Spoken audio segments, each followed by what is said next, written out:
सुन्तला हो। अब यो सुन्तला कभरभित्र छ भनेपछि एक्जाम अब तिमी बाबा र मम्मीको कभरभित्र छौ हो। जब तिमी बाबा र मम्मीको कभरभित्र हुन्छौ के हुन्छ यो सुन्तलाले भन्छ है।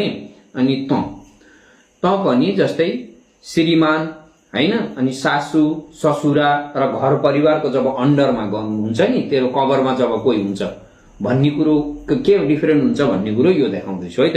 अब यसलाई मैले हाले यहाँ के भयो यो माथि आएको छ हैन। अब यो सुन्तलालाई यसरी हामीले यो खोल्यो। अब यो खोलेको सुन्तला हो खोलेको सुन्तलालाई पानीमा डुबाइयो भन्दा के भयो त भन्दा कभर खोलेपछि यो डुब्यो। कभर हुँदा के भयो थियो माथि थियो हो। कभर हुँदा के भयो थियो माथि थियो माथि थियो। कभर खोल्दा के भयो डुब्यो भनेपछि अब कसरी बुझ्ने त भन्दा तिमी बाबा मम्मीसँग हैन मलाई स्वतन्त्रता चाहियो के चाहियो भनेर तिमी बाबा मम्मीसँग झगडा गरेर खुल्ला भएर हिँड्यौ भने यी यसरी डुब्ने सम्भावना हुन्छ। त पनि घरमा श्रीमान घर परिवार फ्यामिली अनि त्यसपछि के अरे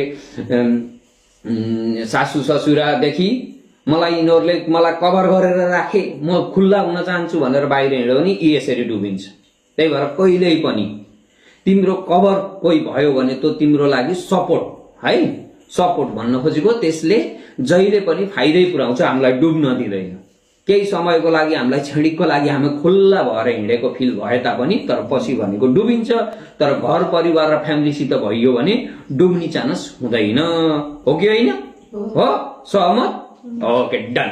ल के सिक्यो आज मोरल अफ द स्टोरी बाबा मम्मीको साथमा हुनुपर्छ मतलब आफ्नो सपोर्टको र आफ्नो कभरको लागि कोही हुनुपर्छ हो। के सिक्यो यसो सिक्यो